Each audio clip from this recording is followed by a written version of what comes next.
Well, welcome to the September installment of the Fiscal and Economics Issues Discussion Group, where we talk about all things economics and budget that are in the news. So we've got two big things here, our normal or a shortened update on the economy and on the federal budget debates that are going on right now, a couple of interesting ones.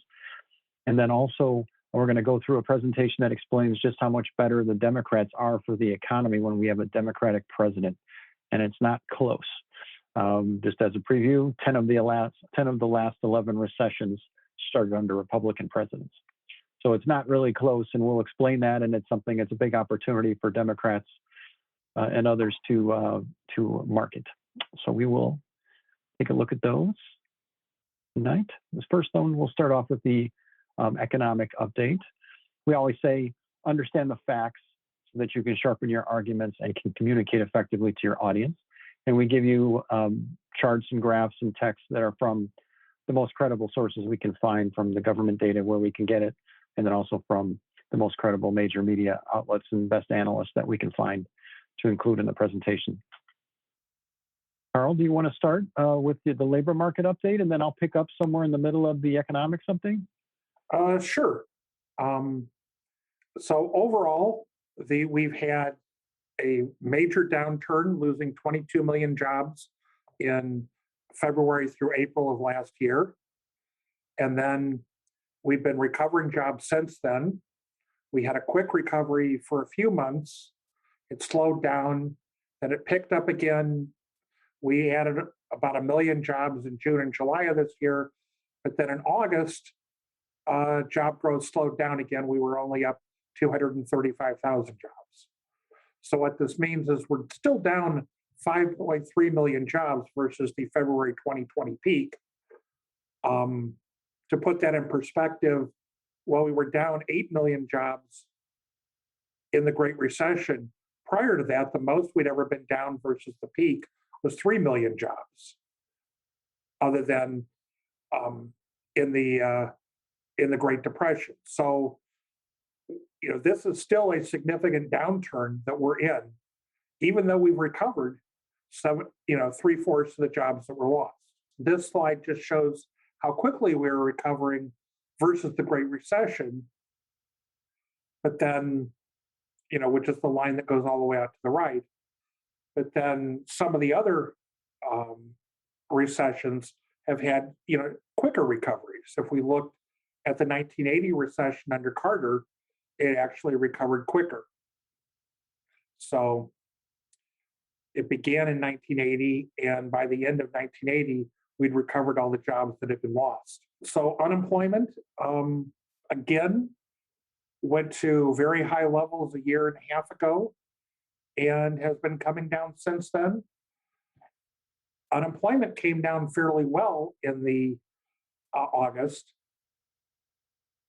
even though jobs didn't go up that much. That's partially because, again, there's two different surveys, the household survey and the establishment survey. Jobs are from the establishment survey.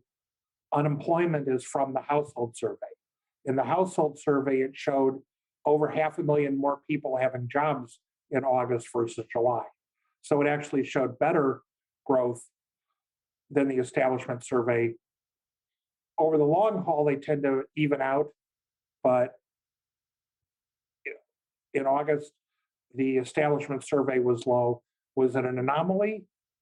Is it the start of a downward trend? At this point, we really don't know. I'm hoping it's an anomaly and job growth picks up over the next few months. If you were to average the last 3 months of job growth, we're over 700,000 jobs a month. So that data looks really good. The U3 rate is the rate that we typically hear reported every month, the unemployment rate being 5.2%, down from 5.4% in July.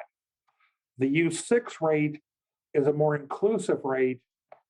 The U3 rate says you don't have a job and you actively look for a job in the prior month. The U6 rate says you don't have a job and you actively look for a job sometime in the prior year, or you're one of the people that has a part-time job and you want a full-time job. And so that's why the U6 unemployment rate is substantially higher than the U3 rate. Okay, next, and then I'll let David take these next graphs. All right, thanks, Carl.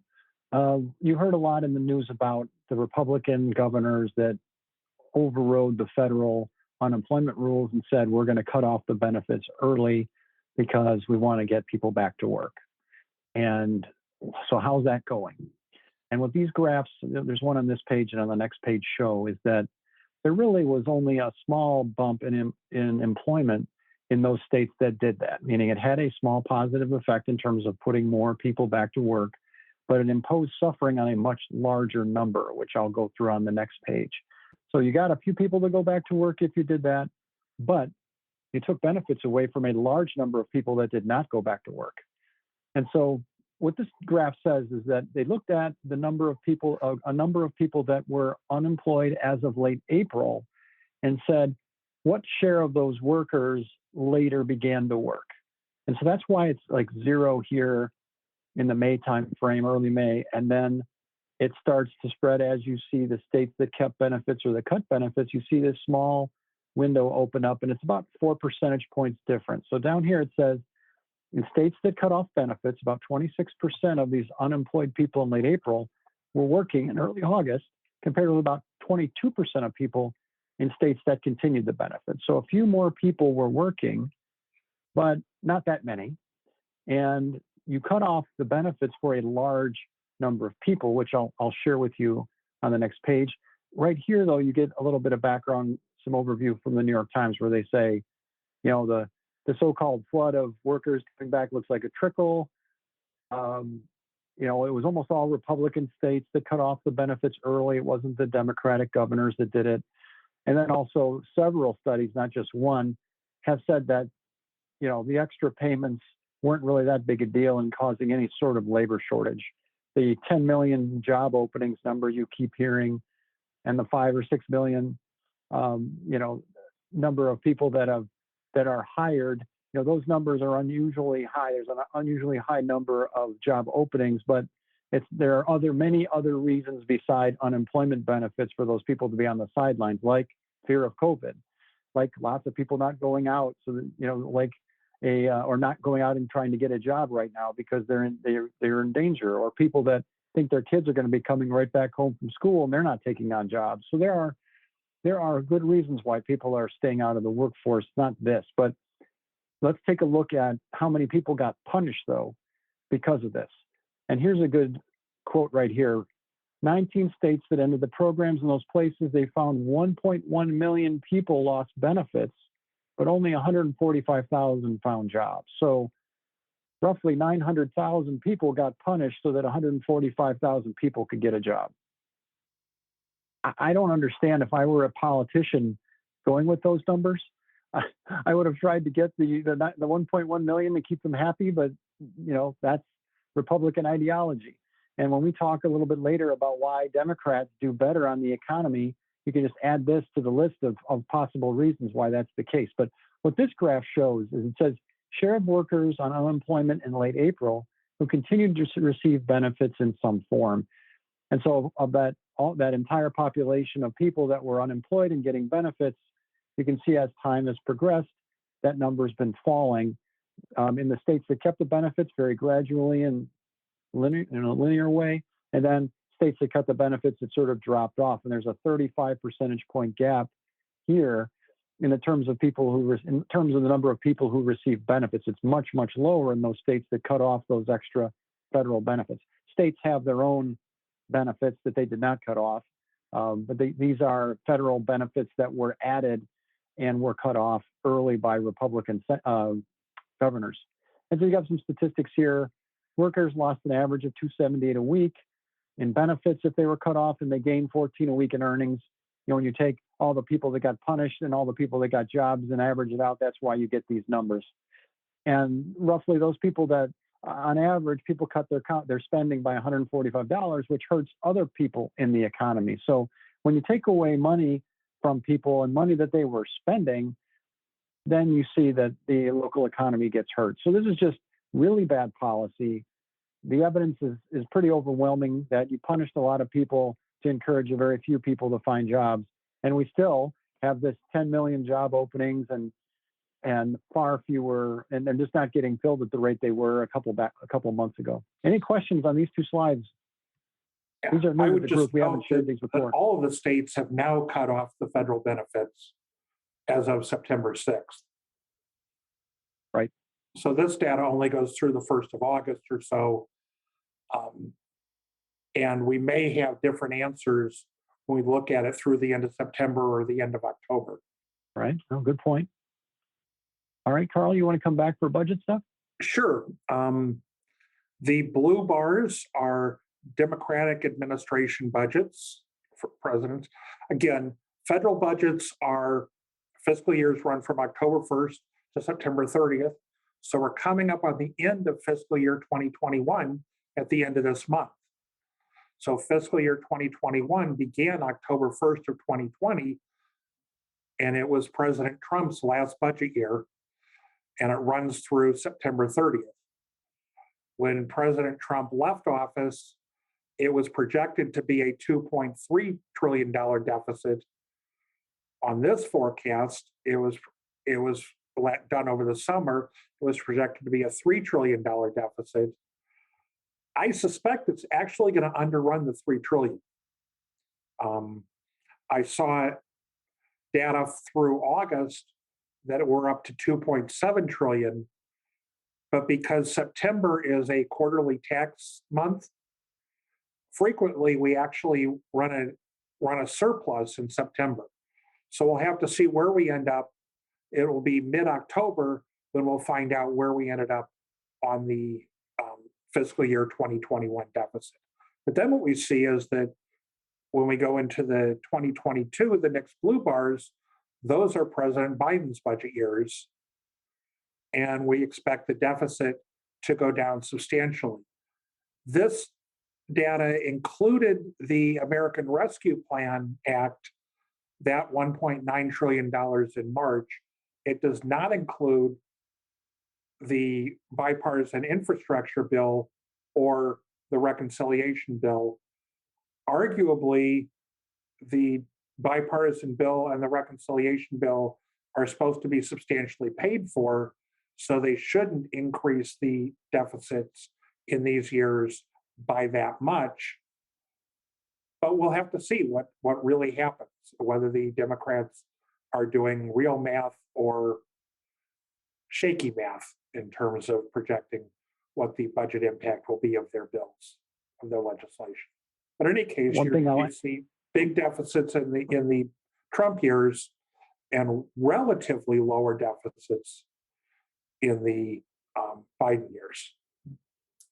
One thing I'll add to what Carl's saying is that infrastructure bill, even though you always hear it being $1 trillion over 10 years, we were already spending a fair amount on infrastructure, 70 or 80 billion a year. So the Congressional Budget Office said they only expect the infrastructure plan, even though you hear it called a $1 trillion plan, only going to be adding about 250 billion over 10 years total.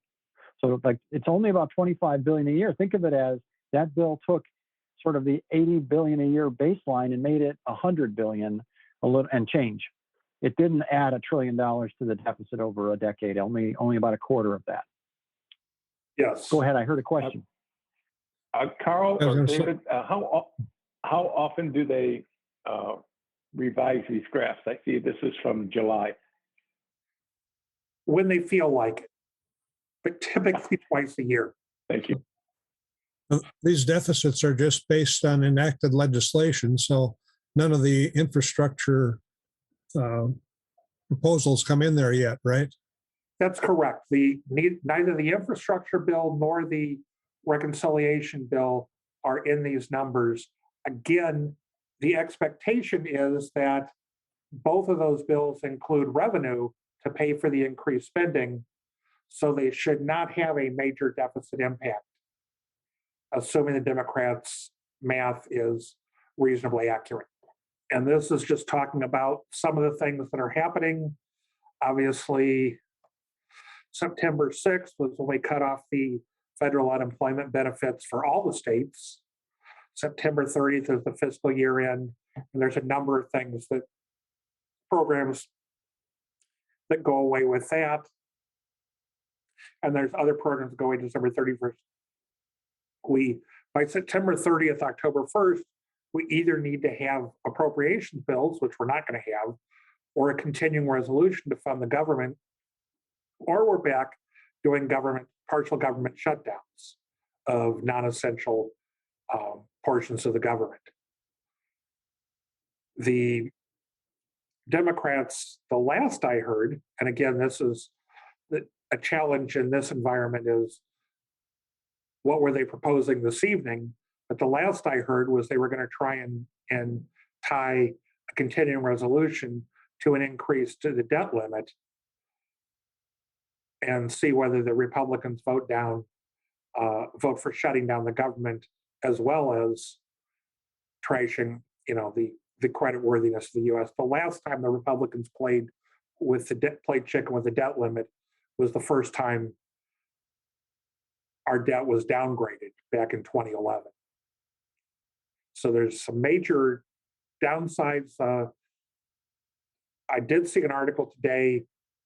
Okay, I saw the headline. I didn't read the full article that indicated that if we do go default on the debt because we don't raise the debt limit, it'll put us back into a recession, and millions of people will lose jobs as a result. So that would not be a good thing. Personally, I wish that we'd just have a straight up and down vote on the debt limit, and let the Republicans go ahead and vote for trashing our credit rating, and make sure that people understand that the Republicans are the ones that are screwing up the economy. Well, I think their base wants to shut it down. They're anarchists, and they think it's a good thing. So I'm very pessimistic. Well, I understand there's some portion of the base, but I think that almost every Republican member of Congress understands that it's not a good thing.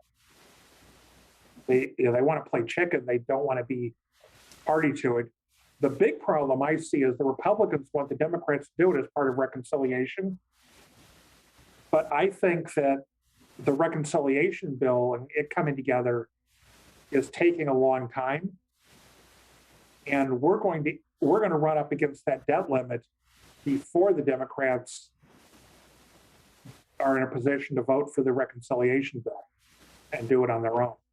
And that's my worry, is the Republicans are going to get us into that point where they won't allow it to be done with anything other than the reconciliation bill, and the reconciliation bill won't be ready. So they want us to burn the whatever it is, to burn the single opportunity to save the credit rating, and then not be able to do any social infrastructure. This is the Republican plan, and and it's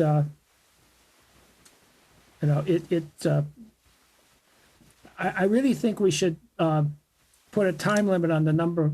Maybe if we in a reconciliation bill, put a time limit on the number of years a state can get more funding from the feds than they kick in, and that would change some hearts and minds.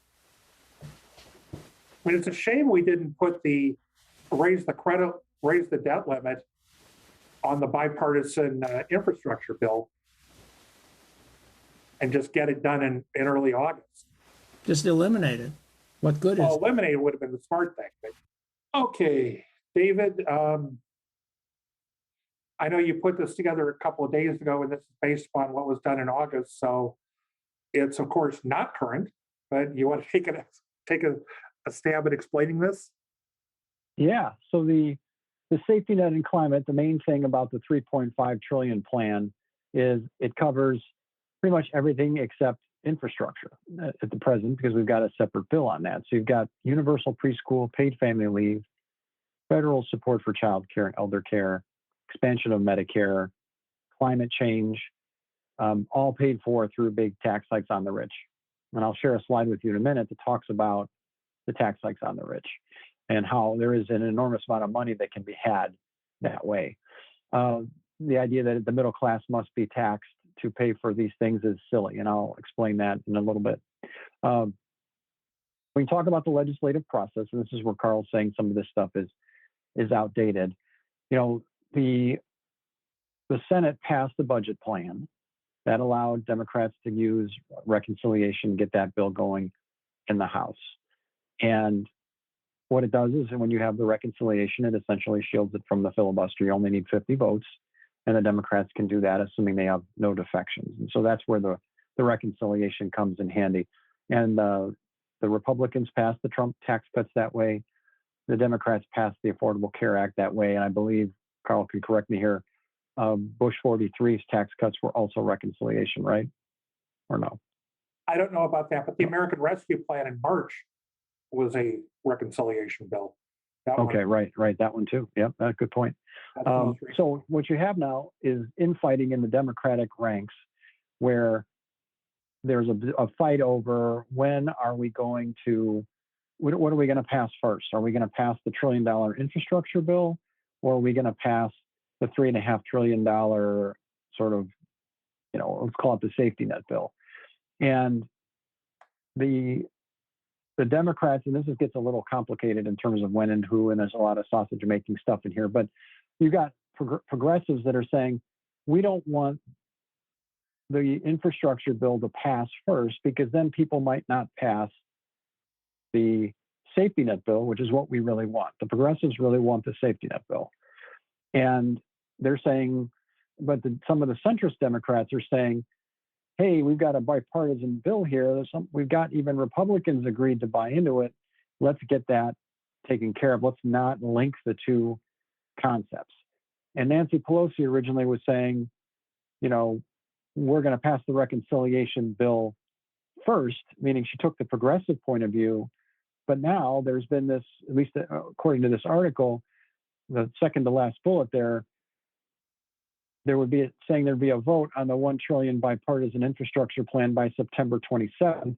And it's unlikely that the Democrats are going to have the $3.5 trillion bill ready for a vote. And I believe, and Carl can correct me here, that September 27th vote, somehow that there was part of some kind of legislation. I'm not sure if it's the Senate bill, but there was something, it's legislated that they have to vote by September 27th, I believe. And maybe you can correct me there. I don't know that they have to vote but I think that if we don't hold a vote by September 27th, a lot of moderate House members are going to say, take your reconciliation bill and shove it. You've held the bipartisan bill hostage for a month and a half. If you're going to go beyond that and not keep your word on holding a vote, screw you. Any other corrections you want to add? Maybe if there's something dated, did something happen in the last couple of days to change the positions of the parties here, or some of the Democratic positions? Well, I know that there's talk about whether or not the ability to negotiate prescription drug prices, whether that's going to be part of this bill. If it isn't, that was going to be a cost savings of $600 billion, which means you've got to reduce spending by $600 billion if you take that out. So where this bill ends up, at this point, I think it's still a big guess. Again, all of our projections for a good economy next year were based upon the law without this bill, without the bipartisan infrastructure bill. Mm-hmm. The other thing to remember is how much has, when we talk about these moderates who are really Republicans, what have they voted for during the pandemic in the last year and a half? They voted for the $2.2 trillion CARES Act, the $900 billion December COVID bill, the $1.9 trillion American Rescue Plan, and the $1 trillion infrastructure bill. So they voted for $6 trillion before we even get to the reconciliation bill. Now, as you pointed out, not all of that is new money, but a good portion of it is. Mm-hmm. So calling them, Republicans and conservatives and fiscal hawks is kind of silly to me. They've done a lot. I wanted to mention kind of these, when you hear these huge numbers like 3.5 trillion or trillion, or, it's very difficult for normal humans to grasp what that means. And so here's an attempt to do that and put this 3.5 trillion in context, because there's a lot of shock value, like 3.5 trillion, that's this gigantic number. And so let's remember, first of all, it's over a decade total.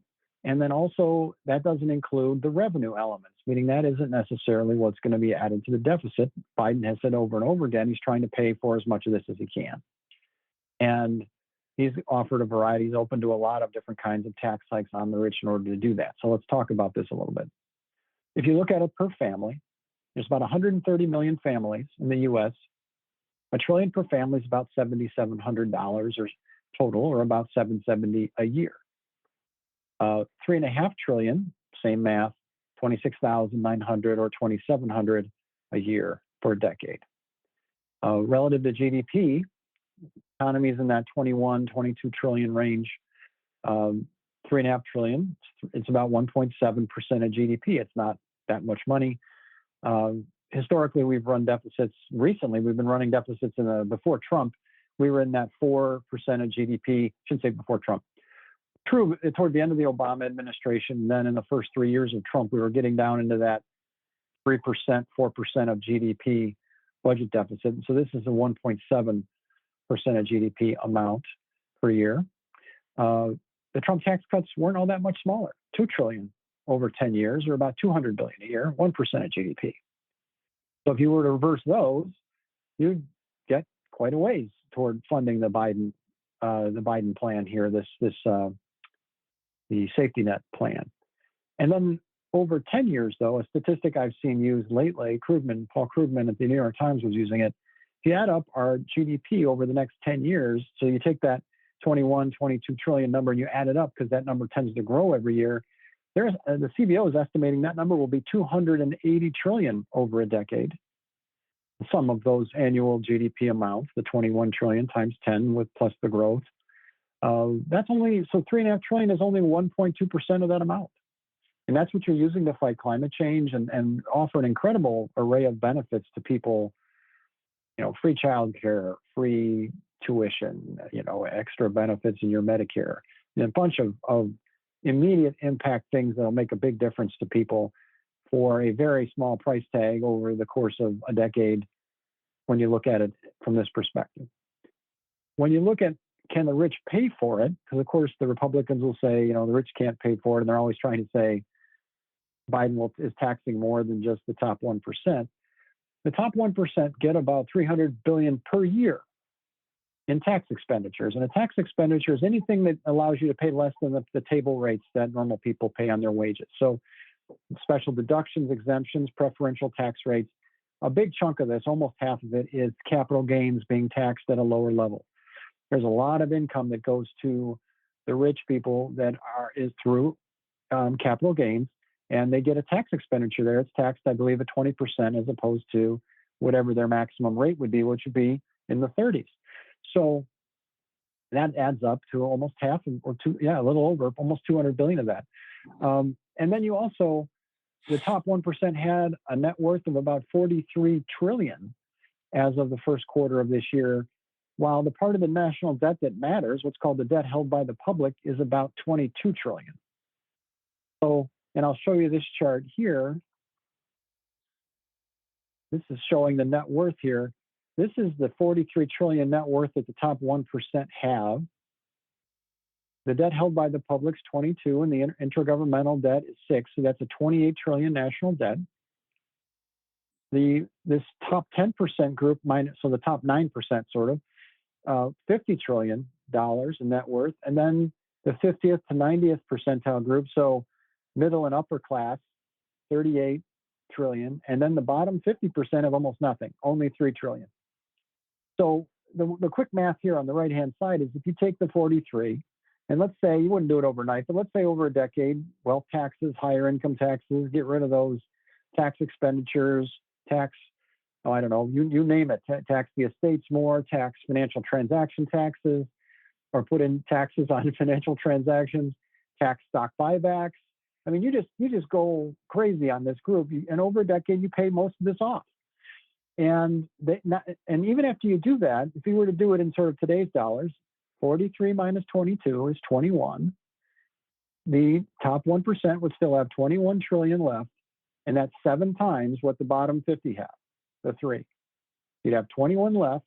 You paid this off over 3, so 7 times more. So the idea that the rich don't have the money is a myth that Republicans have been driving. Now, you can't just do this overnight, obviously. But it just tells you the amount of room you have to tax the net worth and therefore also the income of the rich. You can really tax the heck out of the net income because they still got a lot in the bank. You don't have to worry about it. How are you overtaxing the rich? They're still fine. Any questions on this? Is a wealth tax legal? Yeah, good question. There's some debate about whether that is going to pass constitutional muster. It's not decided one way or the other, but there are so many other ways to tax the rich. If you can put it all in a big bill and say tax wealth this way, have the rich people give a net worth statement to the IRS every year, every few years, and just pay 3% of that. It's not that big a deal, especially to the extent that it's financial assets, because their brokers can handle that.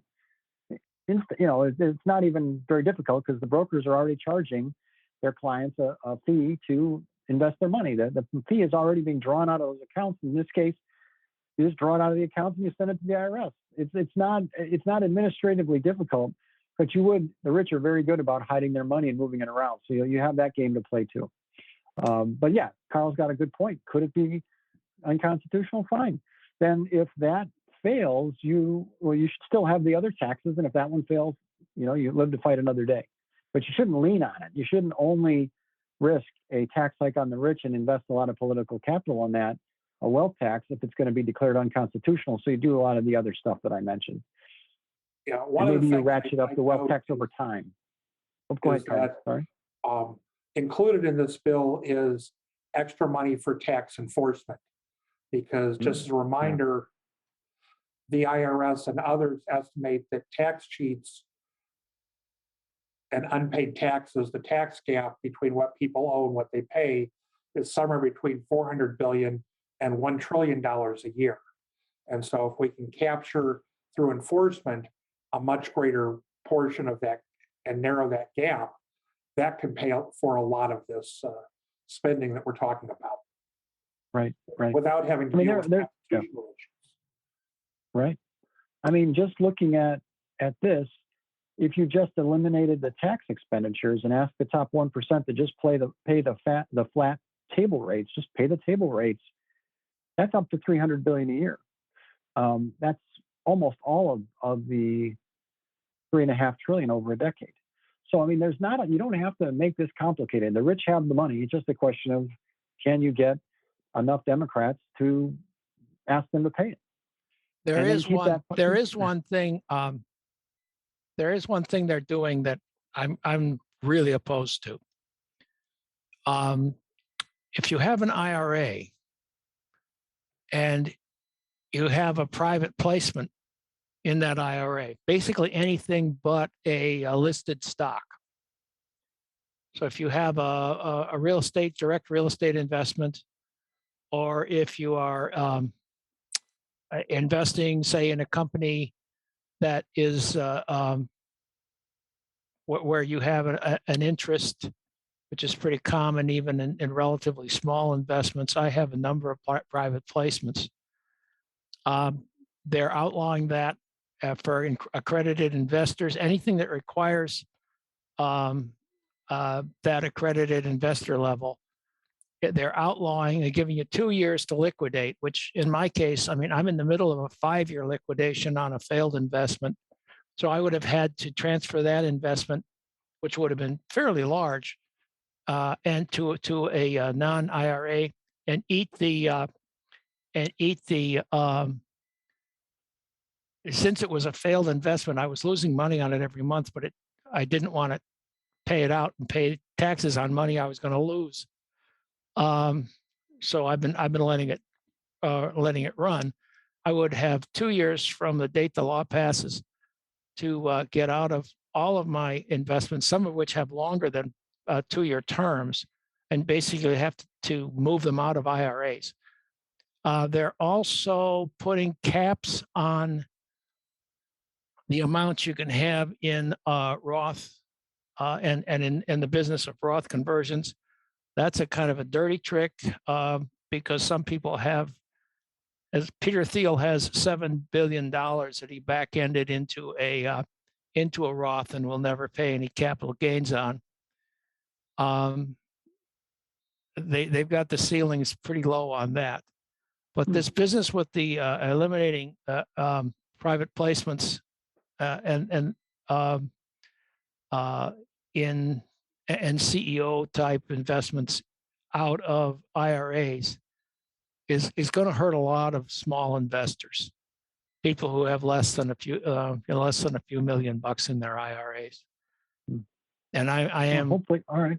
I am going to make some comments to Raja about that one because it's coming out of the House Ways and Means Committee. I think it's a mistake. Okay. Interesting. I hadn't heard that. I'll have to take a look at that. All right. That's the devil's in the details there. I would point out that for most people, investors who have a few million dollars are not considered small investors to the population, most of the population at large. Okay, Obama wanted to limit IRAs to the tax-free IRAs to 5 million. This applies to people who have IRAs of $1. Yeah. Okay. Although most accredited investors probably have a little more than that. But I think you got to have net worths of over 1 or 2 million to even reach that level. It's $250,000 a year income or $1 million. Okay. Net worth, not counting your house. All right. Yeah. Well, it's interesting. And again, that's again part of the stuff that needs to be hashed out and why I don't think this reconciliation bill is going to get done in the next week. In 4 days, yeah. Yeah. Right. Well, we've got 6 days, All right. We always encourage you guys to take these charts and share them all over your social media, wherever you feel you can. Hopefully you follow people that have high volume traffic on Twitter or Facebook or others, so you can share these and people will see them. So I'll give you an example. I've shared this chart a zillion times, variations on this chart. Normally they go nowhere. But the other day I put one on Gabriel Zuckman's page. He's an economist. He does a lot of work with income inequality. So when you hear Piketty, Saez, and Zuckman, they're sort of the main data source for income inequality data other than the CBO. Usually it's going to be one group or the other that's data you're looking at in the news.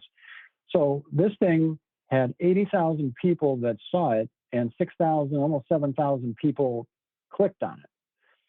So, and that's good. I mean, there's plenty of other rich, famous people that have massive impression numbers and engagements, but for a chart on net worth of the rich, or in the United States, this is pretty good. And so don't assume that you can't get a lot of traction on your stuff. And this isn't typical for Gabriel Zuckman. He's got a good number of followers, but not a crazy number.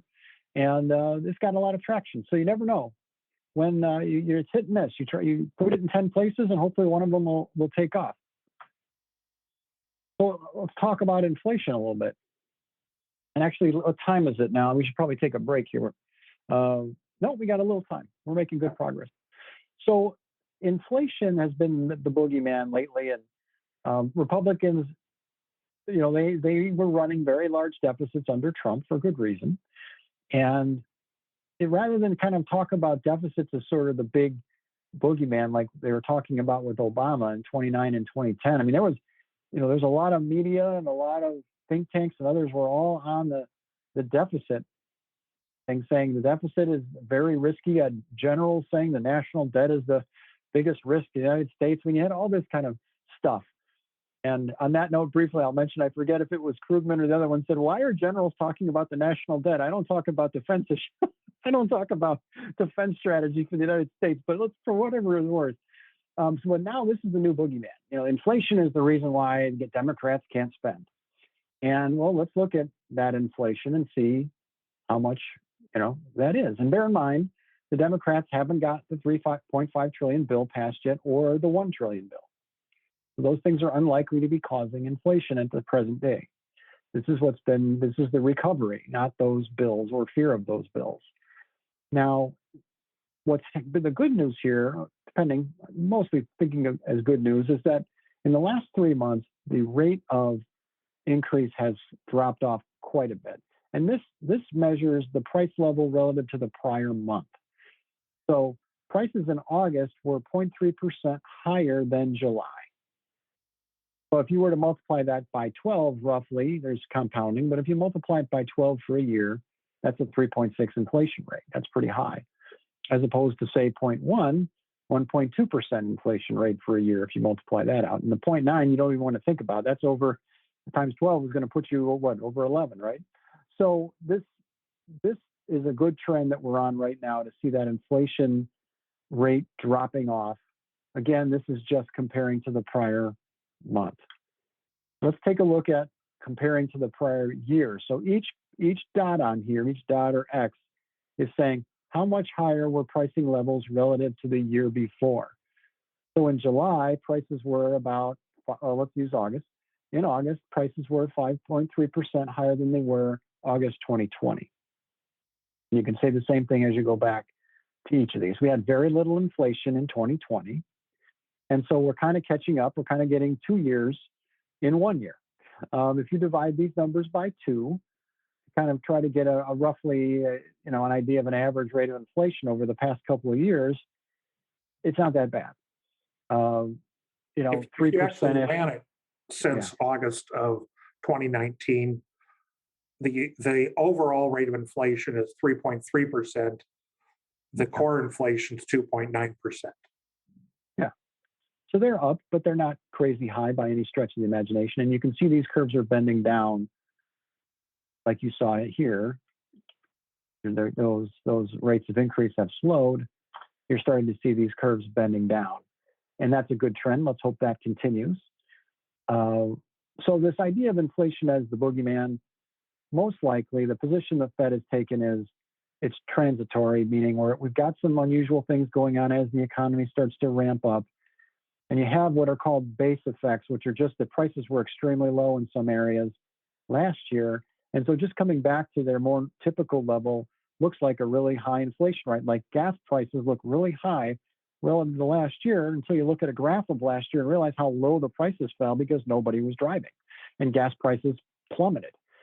So when you do this 2-year average, you can feel a little bit safer about how serious is this inflation, and the fact that these are starting to bend down as opposed to the steep climb we had in here in that early second quarter. That's a really hopeful trend. Hopefully those voices will go away and we'll get back to, are these good policies or not? Are they worth spending money on, and not worry about, well, we can't do it because of inflation, blah, blah, blah, which has always been a garbage argument, I think. This shows you, this column over here is the breakdown of the annual numbers. So they are, this 5.3 and the 4.0 are right here, 5.3, 4.0. And you can see the different buckets underneath that. You can see gas up 42% versus last year, but not much higher. Gas prices typically get to be around $3 a gallon in the summer. And back, if you compare them against 2019, it's not all that different. So, it's just, we've got this unusual one here, though. The used cars and trucks is a wild one. And Carl, you've given a pretty good explanation of this, the idea of the rental car agencies and the chips. Do you want to kind of talk about that? You did a nice job with that last time. Well, last March, April, when President Trump told everybody to stay home, the rental car agencies business just dropped to virtually nothing. And so the rental car companies couldn't keep huge fleets sitting idle. So they sold off a bunch of cars. figuring that when business picked back up, they'd go ahead and replace their fleets with new cars. The problem they ran into this year is that the car manufacturers, their business dropped to very low, and so they cut back on their orders of computer chips for their cars. The chip manufacturers use their chips for other things. I think games and other things, which were I don't play computer games, but I understand that there was a shortage of the computer platforms for games last Christmas, and there continues to be a huge demand for chips for those. And so as the car manufacturers wanted to start making a lot more cars this year, as people started traveling, then the chips weren't there. And so a lot of car manufacturers have a lot of cars that are manufactured but for putting the chips in. There's more to it than that. Yeah. Car semiconductors are several generations behind the technology edge, several generations. So when the orders disappeared, those lines went down hard and they were cannibalized. So those production lines in many cases have to be rebuilt. And the technology to buy even used equipment is not it's not sitting there. Oh, come on. They're not going to be rebuilt. These foundries have no interest in reinstalling old equipment. Well, that's the point. And so the auto companies are trying to buy stuff nobody knows how to make anymore. Yeah, they're cheap. Well, it's Line not was just fine cheap, as they're long as they rugged. were They're full. rugged too, Christine. There's a ruggedness issue on that. Okay, I'll grant you some of that. But so the car companies are really up against between a rock and a hard spot because they may have to redesign some of the stuff to get the production lines running, and you don't do that overnight. Mm-hmm. No. Well, it takes years to stand up a foundry, a silicon foundry. Yeah, and you got to write a $5 billion check every time you do it. Mm. Wow. Oh yeah. I used to work for a semiconductor company. All right. And just for what it's worth, so these numbers go with the prior slide. The other ones go with this one. So like the 0.3%, here's the August 0.3, and then there's the breakdown in the month for those. So that's just how you can use this chart to think about inflation. So that concludes our regular sort of update. We shortened it quite a bit. Usually we go about another half hour with a bunch more detailed slides into it, but we wanted to take our time going through the Democrats' slides and hopefully encourage you guys to share those widely. One thing I'll point out is that it's not fully updated with all of the slides you're going to see here because we've added some of the Biden information, but on Twitter there is actually and where is it? Hit it. No, here it is. The economy performs better under Democratic presidents. You can just take that link and pop it in and it'll come up and you can share it on Twitter or on Facebook or anywhere else. You'll see a lot of the slides that we're about to share with you. You can find them here. Also on this Wikipedia article down here, I took a lot of the information that are in these slides and included it on Wikipedia, and so you can always refer to that. If you're arguing with Republicans, as soon as you say Wikipedia, they'll immediately, say, "Oh, it's Wikipedia. You can't believe it." So you have to use other things. There are some options in here that you have for that, and there are also some of those articles linked. But realistically, also in this Wikipedia article, you got The Economist and Economic Studies and others. You can just grab one of those and give it to the person if you don't want to send them to this site. I put it there as a clearinghouse for this. So over time, it's always an easy reference to get to if you need this information. Just bookmark it on your computer, and you'll always have a great argument piece and quotes you need to fight this out. Any questions on the update we've given? Otherwise, we'll take a break and we'll come back and do the. Let me throw up one more slide before we break, David, if you don't mind. Yeah, let me stop sharing here. I do have one for David when you're done, Carl. Let me stop sharing. Okay, good. I've stopped sharing. Okay, just a reminder from last month of where we think the economy is going to be a year from now, as we're going into the midterm elections. And, you know, the second quarter GDP growth was 6.6%. Third quarter may not be quite as high. We'll see. But we're looking at really good GDP growth in 2021 and pretty good GDP growth in 2022 before go back to a little bit below 2% over the long run. Unemployment rate, they're suggesting it'll go down to 4.5% by the end of this year. We're at 5.2% now, and then we'll be down below 4% next year, which is a pretty good number to run on as you go into the midterms. And inflation, they're expecting to be back down below 3% next year. With good job creation, that we get to more jobs than ever before by sometime in the first half of the year. And the budget deficit is going to come down. So there's a lot of really good things going on, expected to go on in the economy, assuming things don't get screwed up by Delta and other variants, and we can continue to get people vaccinated and safely go back to school so people can go have childcare so they can go back to work. But I just want to remind people that it looks like we're going to have a really good economy for the election next year. And any other questions? And we'll take a break. I did have your comment about go ahead, Bill. So, yeah, I did have one for David on the inflation. The charts that you show are the measurement of the increase or decrease of inflation from the month prior. And then when Carl shows his chart, he's showing the average inflation.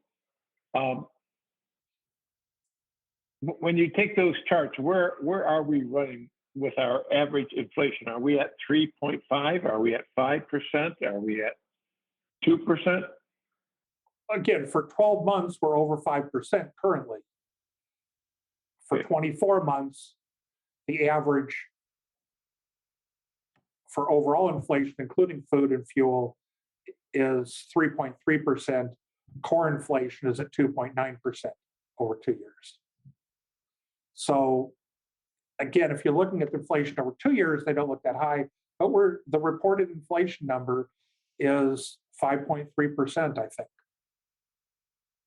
for the month of August versus 12 months earlier.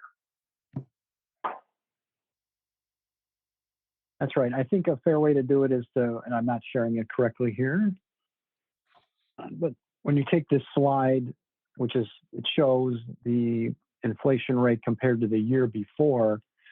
So it's 12 months. It's August versus a year ago.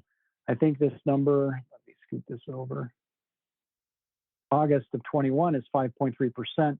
You can't exactly divide that by 2 because inflation wasn't 0 last year. It was more like 1%. But it's like you can cut that almost in half to kind of get a sense of it, and then add 1%, more or less. So it's about 3% over 2 years on average, or about, yeah. It's 3%, and it's been coming down a little bit.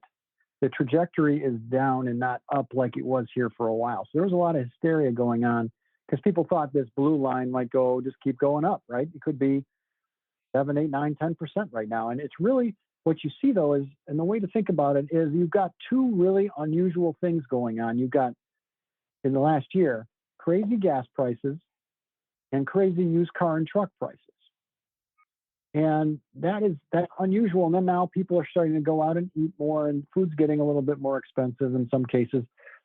I need to learn more about this, but behind the scenes, one thing that's happening is, somebody on the call may know more and can share it.